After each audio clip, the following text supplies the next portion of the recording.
Hey, Business 20 students, this is Mr. Doucette, and as I promised, I'm going to do a short video instruction for Chapter 6 on percents. And as I mentioned in my weekly announcement video, percents is really a big part of business. You're going to be looking at percents from this point on in the entire class, so it's very important that you get this chapter and understand how to convert to percents or find percents of two numbers or find the different percentage difference between two numbers. And so we're going to be going through that, and I'm in Chapter 6 of our textbook. And if you look on the homework assignment, you'll see that I have you do section 6.1, section 6.2, kind of giving you a foundation, and everything is spelled out in there for exactly what you're supposed to be covering. So I am actually on page 155, looking at example 6.1 and 6.2, and I'm going to be working out some of those problems. Now, the first couple of problems you work out is simply just converting percents to decimals and decimals to percents. And so there's kind of an easy way that your book, I don't know if it's this book or a different book, but when I've done this in the past, there has been some easy way to do that. So basically it's kind of the decimal to percent, so D to P. And what you're going to do there is you're basically going to move your decimal point over two places. And that's going to be converting your decimal to a percentage. So for instance, if I had, I'll use an example here. Let me get a decimal example. So if I have 0.0023, and I want to convert that, that's a decimal, I want to convert that to a percentage, I just move my decimal point two places. So that one is going to be 0.23%. That's how it's going to be. 0.2. It's really 0.23%, not 23%. So 0.23%. Or if I took this number 0.8 and I wanted to convert that to a percentage, I would move the decimal 2 points, add a 0, and add the percent sign. Remove this. So basically, it would be 80%. So 0.8 is 80%. 1.4 is another example. 1.4 was one example that they gave you. And again, I'm going to convert it. So how much is 1.4%? I'm going to move it two decimal places. So it's going to be 140%. So that's basically converting decimal to percents. Now, your book also covers very briefly doing percents to decimals. And in this case, you're going to move the decimal point the opposite direction two spaces. So in this case, I'm going to give you a percent that your book gives on page example 1, page 155. They give you 44%, and they want you to convert that to a decimal. So in that case, by the way, this is going to be what you're mostly doing. You're going to be taking a percentage and moving it to decimal, or making a decimal and doing it to percentage. And so in this case, what I would do is I would take my decimal point, which is right here, and I'm going to move it two spaces to the left. Again, D to P, put my decimal point there, and I'm going to go ahead and erase my percentage. And so 44.44 is the decimal of 44%. Same thing if I took, let's give me another number here, 56.4%. What is that in decimal? I'm going to move my decimal point two places, so 0.564. I'm going to remove the percent sign, so it's 0.564 decimal. 0.564 is the decimal for 56.4%. So basically, you're just moving it back and forth. Now, there is a couple of problems here, like for instance, you have convert 18.25% to a decimal. And in that case, you have to figure out what 1/4 is. And so we already know 1/4 is 0.25. So basically it's going to be 18.25%. And then we're going to move our decimal point two places. So it's going to be 0.1825. That is the decimal for 18.25 or 18.25%. If you want to find your percentages, if you want to convert your decimal to your fraction to a decimal, you're basically, like for instance, how do I get 1/8 to be a decimal? Well, you're going to divide 1 by 8. And in this case, it's going to be, we're going to add a 0, and my decimal point's going to go there. It's going to go 1 time into 8, which is 8, which gives me a remainder of 2. I'm going to add another 0. So now how many times does 8 go into 20? Goes into 20 3 times. So yeah, 2 times, which is 16. That's going to leave me a 4. I'm going to add another 0. So how many times does 8 go into 40? 5 times. So 1/8 is the same decimal as 1.25. So for instance, you have a problem. Well, that's the problem. It's 1/8%. How do you make it into a decimal? Well, you're going to do 125. That's going to be the decimal, and then you're going to make it into, or excuse me, that's going to be the percent. And then you're going to make that into a decimal. You're going to move it 2 more spaces. So it's going to be 001.25. That's going to be 1/8. So hope that makes sense. Move on. We'll move on to something else here. The next section. Okay, the next section is section 6.2 in your book, and this is where you're going to be converting percents to fractions. And so we already saw how to convert a fraction percent to a decimal, but now we're going to convert percents to fractions. And this is a little more tricky, but you're not going to really have to do a whole lot of this. I'm not going to spend a whole lot of time going over it, but keep in mind a percent is always 100. So for instance, they give you the example of 3% when they want you to convert that to a fraction. So how much is, what is the fraction equivalent of 3%? So in this case, you would basically just drop the percent, and then you would add over 100, because remember 100%, 100 is the same thing as the percent. A percentage is always up to 100. And so you would make that decimal, and that's pretty much it. You can't reduce that fraction anymore. So 3/100 is the same as 3%. Another example they give you in your book is 75%. And so again, you're gonna do the fraction equivalent of that. So you're gonna remove the decimal point. You're gonna put basically you're moving the decimal, the percentage by making it over 100. That's the same thing. And then you would just reduce that. So let's just say that we're going to reduce it by 25, right? So if that's the case, 25 goes into 75 3 times, 25 goes into 100 4 times. So 3/4 is the fraction equivalent of 75%. So that's how you convert those from percents to fractions. And then they do get into converting fractions to percents. And so in this case, we have, let's just say, I'm going to use the sample your book gives. You have 1/10, and I want to turn that fraction into a percent. And so in that case, I would first convert it to a decimal, which is going to be 110. And again, I could get that by doing this, doing the math. So how many times it goes into it? 0 times. And then it goes into 10 1 time. So 1 times 10 is 10. And so there's your answer. It's 0.1. And that is converting it. But then it's still not a decimal, or still not a percentage, right? It's 0.10 decimal. I want to turn it into percentage. So I'm going to move it 2 places to the right and make it a percentage. And so 10% is the answer to 1/10. And so your book gets into a few of these things. I don't want to go ahead and do a different one, 13 1/2.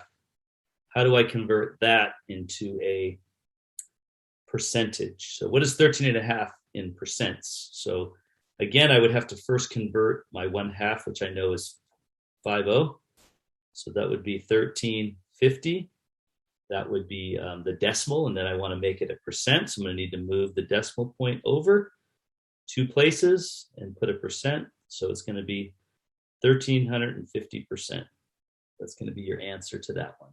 So anyway, that's converting back and forth between decimals to percents to fractions. But I'll be honest with you, the only thing you're really going to need to be concerned with is decimals to percents and percents to decimals. You're not going to really deal with too many fractions in any of the problems that you'll be doing in the future or in this class. So focus more on decimals to fractions, decimals to percents, percents to decimals. All right, so I'm going to work out a business problem in the real world here.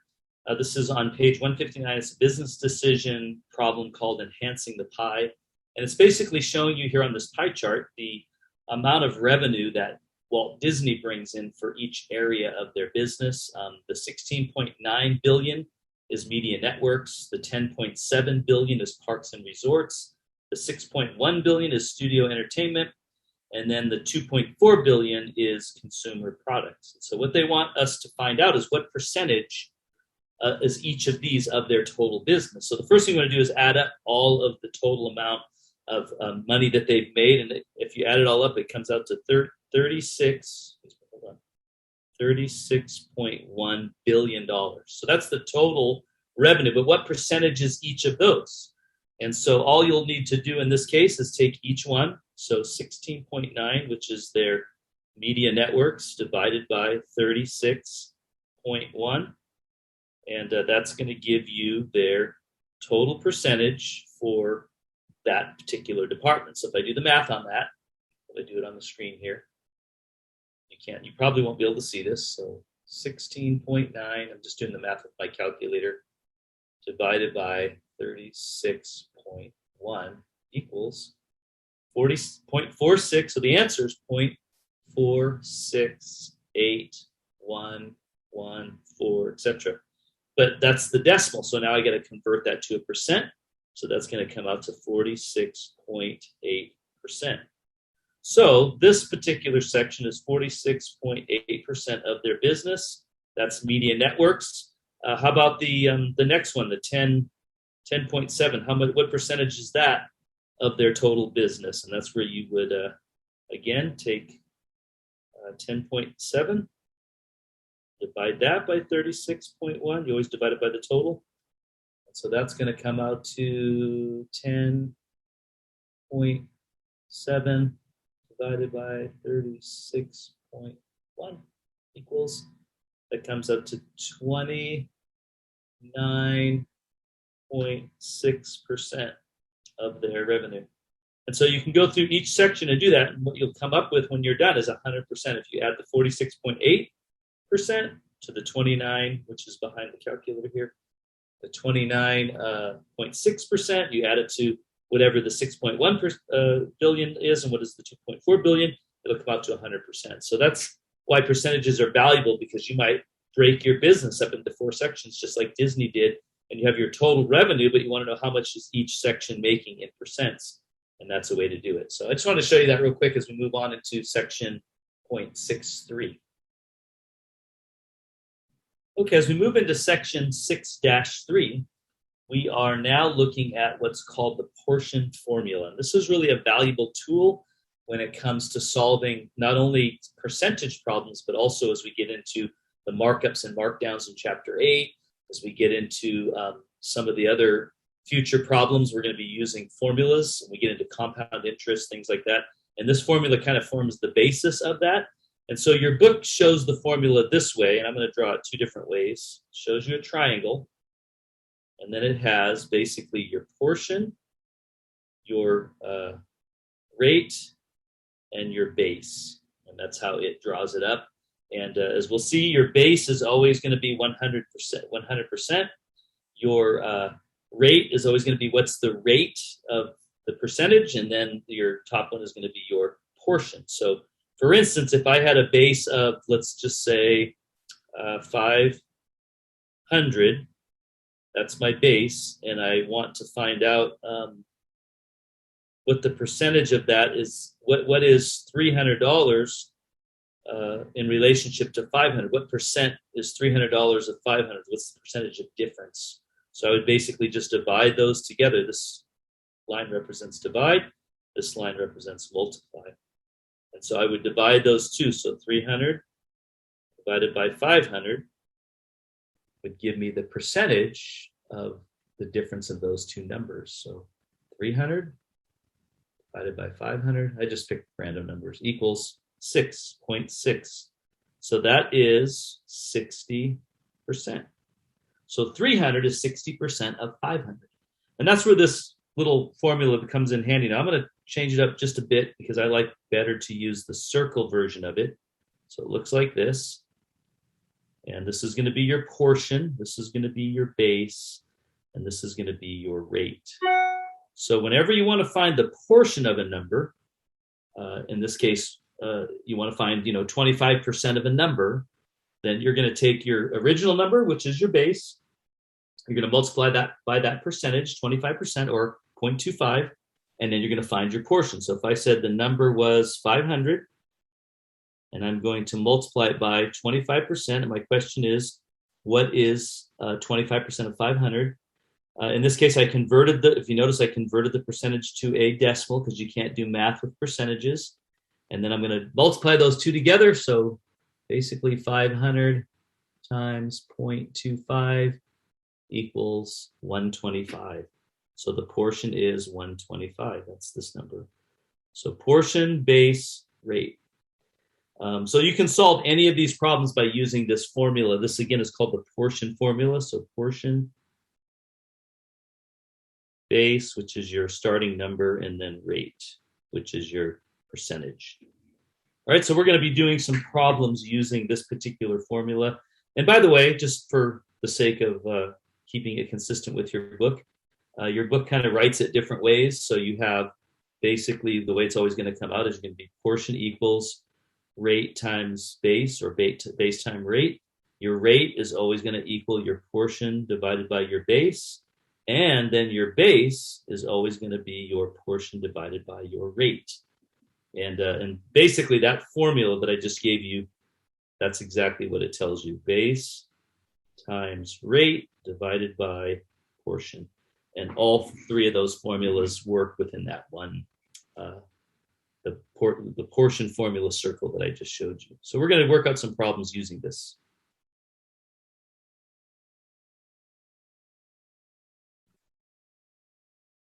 All right, so I'm going to work out a few of the problems from 6-3 that your book gives. The first one is, what is the portion? What is the portion if the base is 980? So 980. They want me to find out what this is. And the rate is 55%. 55%. So they want me to figure out what is the portion. So that's pretty easy. I'm just going to multiply 980 by 0.55, right? 0.55 is the decimal version of 55%. So I'm going to times 980 by 0.55, and the answer comes out to be 539. So $539 is 55% of $980. So that way you found the difference between numbers. Let's look at another one here. This one is on page 162. It's problem example number 6, and it says, what number is 72% of 3,200? So again, this one gives me the percent, 72. So I'm going to write it as a decimal right away. 72% of 3,200. What number? What is the portion? So again, this is 3,200. So I'm just going to multiply those two together, and the answer comes out to 2,304. So 2,304 is 72% of 3,200. So again, this is just figuring out percentages between two numbers. You don't really need to use the portion formula, but I'm trying to teach you how to use it now so that you'll be able to use it later on when we start converting markups and markdowns and try to figure out those kinds of things. The next problem is example number 7 on page number 163, and this one's a little more detailed, so I'm going to take a little time. It says Premier Industries has 1,250 employees. So I'm going to write down what this is first. This is a word problem. All right. And 16% of those employees constitute sales staff.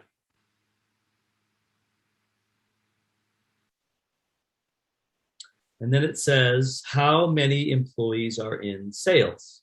That's the question. So we're trying to find out 16% of 1,250, right? So again, we're looking for the portion. So 1,250 times 0.16 will equal my portion. Again, I'm going to draw it down here. Base, rate, portion. So I'm going to multiply those two together. So 1,250 times 16% equals 200. So 200 is the portion of those that are sales employees. So that was pretty easy. Let me give you another one also. This is part B of question number 7. And this one's asking the question, Ventura Savings and Loan requires 15% down on a mortgage loan. What down payment would be needed to finance a loan of $148,500? So again, it's looking for the portion. So what I would need to do is 148,500 multiplied by 0.15, and that's going to give me my portion.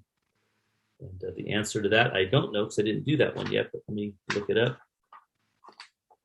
That is going to be the, sorry.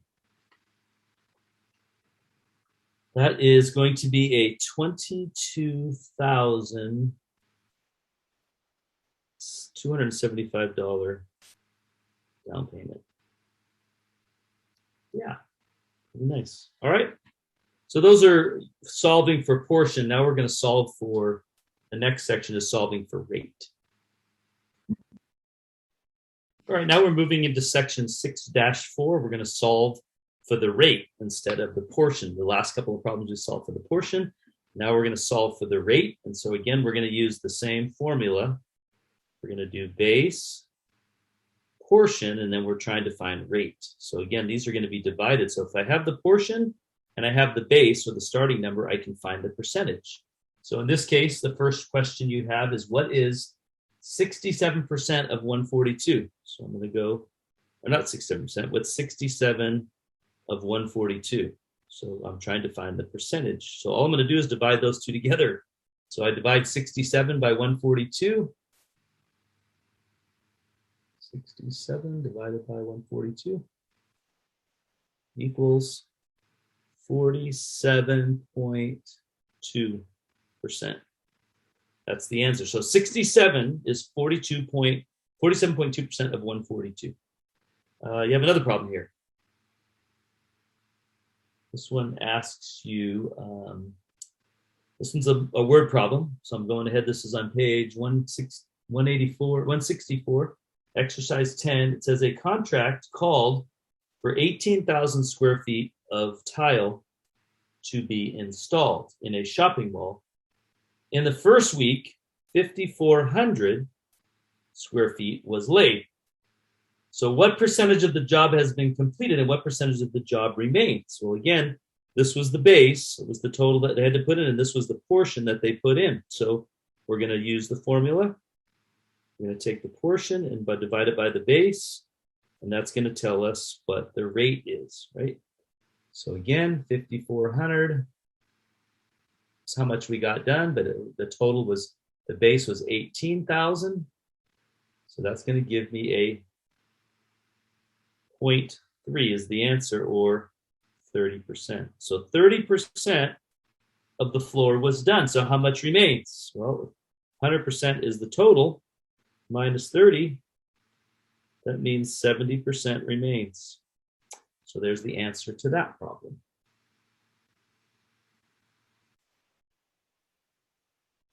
Now the last section of this, hopefully that email you just saw in the last one didn't mess you up, but this last section here, we're going to solve for the base. So now we have the two factors that we will have is we're going to have the rate and we're going to have the portion, but we're trying to solve for the base.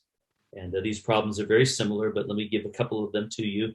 This one simply asks, this is on page 165, example 11. What is the base if the rate is 40% and the portion is 690? So 690 is the portion, right?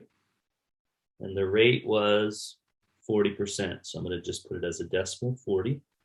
And I'm going to divide those two, and it's going to tell me what the total base was. What was the starting amount? So 690 is 40% of what number? So I'm going to take 690. On my calculator, you might not be able to see this, divided by 0.40, and it's going to equal 1725. That is your answer. It's 690 is 40% of 1725. Okay, we're going to move on to example number 12 on page 166, and this one asks, again, we're trying to find the base. $550 is 88% of what number? So again, 550 was the portion, and 88% was the rate. So they want us to find what is the base. So again, you're just going to divide those two. You're going to divide the 550 by 88% equals 625 is your answer. All right, let me do one more for fun. This one's a little more detailed. This is example number 13. It says in a machine shop, 35% of motor repairs are for broken shafts. If 126 motors had broken shafts last month, how many total motors were done? How many total motors were repaired? So 126 of them were just for broken shafts. So again, we have the portion, which is 126. And we have the rate, which is 0.35, right? And so we're trying to find the base. So again, 126 divided by 0.35 equals 360 were the total repairs that they made last month. So there's the answer. All right, so that covers the second section of chapter 6. We have one more to go. All right, the most common way that you're going to want to find percentages in business is when there's a change between 2 years or 2 months. There's going to be an increase in price or a decrease in price, and you want to figure out how much percentage is that, or what's the percentage of the change, or how much change is it going to be if it's a certain percent. So these are the kind of problems that we look at next using the portion formula as well. And so for instance, on page 171, exercise number 14, it asks this: if a number increases from 650 to 948, what is the rate of increase? So we went from 650 up to 948, right? So we're not going to multiply those two, add those together. So it went from that to that. So what we need to do first in order to find the percentage of change is we need to find the difference between these two numbers, right? So let's go ahead and we're not going to add them. We are going to subtract them. So 948 minus 650. 948 minus 650. I always start with the higher number. Oops, did that wrong.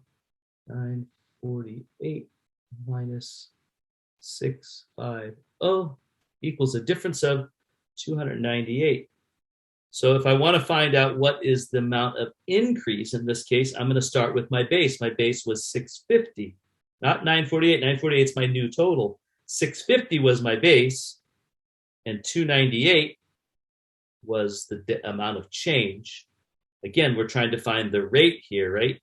So what we're looking for is this number, the rate. So I'm going to divide 298 by 650, which is my base. And it's going to tell me that there was a 45.9% change. Sorry. So that's the difference in those two numbers, is 45.9%. Moving on to the next example, example number 15. It says a number decreases, if a number decreases from 21 to 15. So what happened here? Okay, 21 to 15. It went from 21 down to 15. What was the rate of decrease? So again, I have to find the difference between those two, which we know to be 6, right? So 6 divided by 21, because 21 was my base. That was what it decreased from. And so in that case, I'm going to simply do the math on that. Oops. I'm going to do 6 divided by 21 equals a 0.2857, and I'm going to turn that into a percent. So I'm going to do 28.6%. Now, if your book tells you to round to the full percent, then it would be 29%. But if it doesn't, make sure you only round to the 10th spot on your decimal. So that's the answer to that one, 28.6%.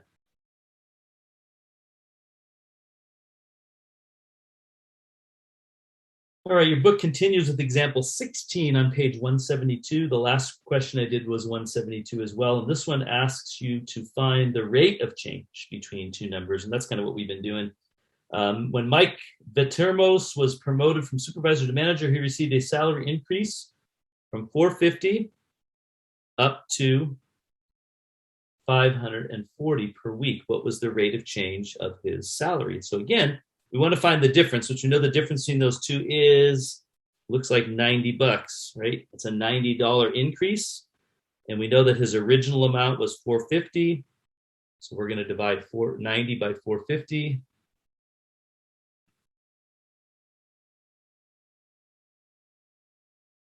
That's going to be a 20%, 0.20 or 20% rate of change. Now again, if I use my formula and I put my 90 here, my portion, now that I know what the difference is, divided by the base, which is what I started with, that's going to give me my rate, 0.2. And the way you can check it is you can actually divide or multiply 450 by 2.0, by 0.20, and you'll get 90. So that's how you figure out the rate of change.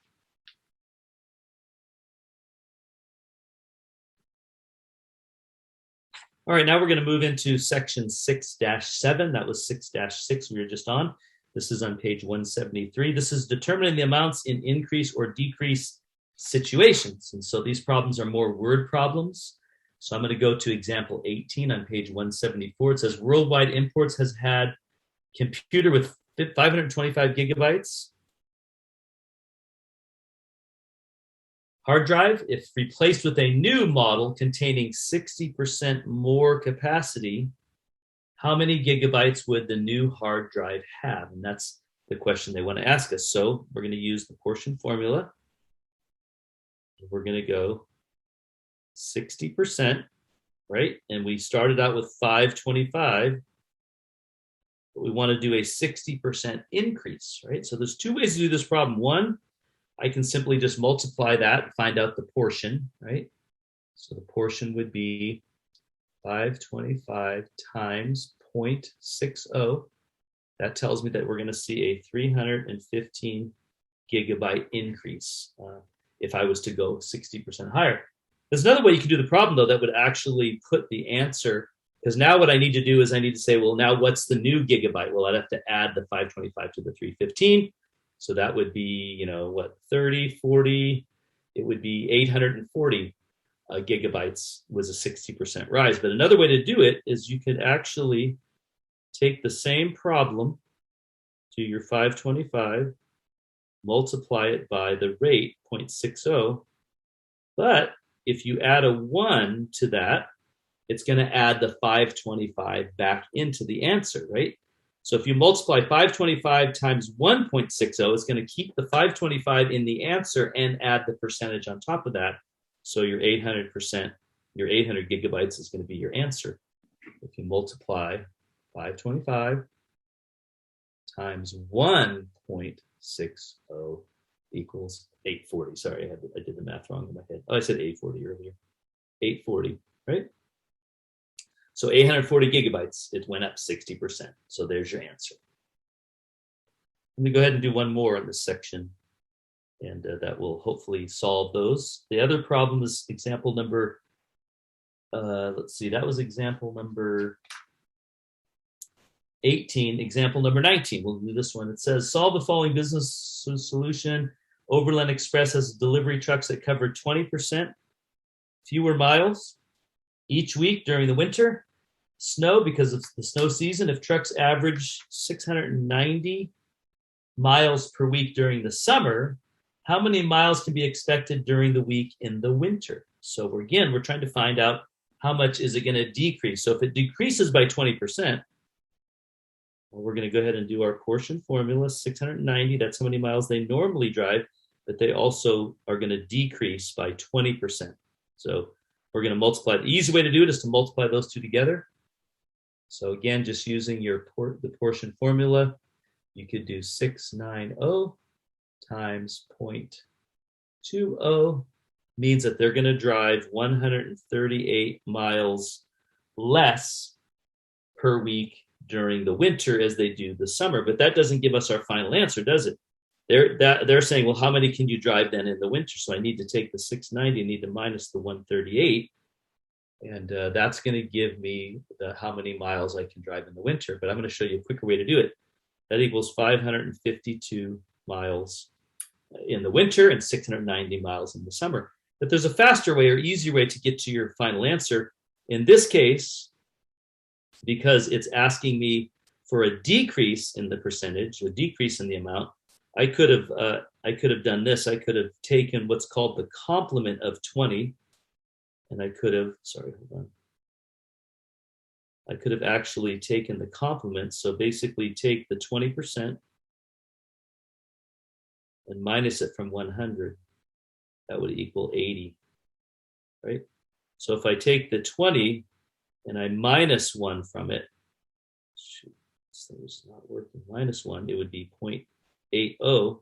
And now I do the math on that, and I say, okay, 690 miles is what I normally do. But in the winter, I can only do 80% of what I do in the summer. So I'm going to multiply that by 0.80. And guess what? I get my answer, 552. So what I did was what's called the complement. So if it's a 20% decrease, I can do the complement of that and say, well, that means it's 20% less. Well, what's 20% from 100% is 80. So I take the 80%, multiply that by the 690, and it gives me my answer. But of course, that's not the portion any longer because I've converted how I'm using the formula. But that will become handy to you later on in the. All right, the last section is 6-8, understanding and solving problems involving percentage points. So we're going to be looking at a couple of problems that deal with percents. They gave you an example, number 22 on page 176. When a competitor built a better mousetrap, the company's share dropped from 55% down to 44%, which is an 11% drop, right? So what they want to know is what percentage of decrease in market share did this represent? So it's 11 percentage points down. What is that overall? So we would basically need to convert all of these to decimals, and then 0.55. And in this case, because it's an 11% drop, the original was 55. We're going to divide it by 55. You always start with the original number. So we're going to do the math on that. We're going to do 0.11 divided by 0.55 equals 0.2. Let's do that, which is the same thing as 20%. So that was a 20% change in the amount. Let's do the same thing here. I guess it kind of confuses you because you have percentages, but don't let that confuse you. The next question says, prior to an election, political research firm announced the candidate for mayor had gained 8 percentage points in the polls from 20 up to 28%, right? So they want to know what is the total percent increase in voters. So again, 8% divided by 20, or 8.8, in this case 0.08, divided by 0.2. I want to convert both of those to decimals, and I'm going to do the math. 0.08, not 8, 0.08, divided by 0.20, 20% equals 0.40. 0.40. So 0.40 is the answer. So the difference in increase was a 40% increase from 20 to 28%. All right, that's pretty much it. All the rest is your review exercises and your assessment test for chapter 6. So hopefully that's helpful. Again, if I was to draw this just real quick into the portion formula here, I would take my difference, my 8, and I would take my 0.20, and that's going to give me the rate, 40%.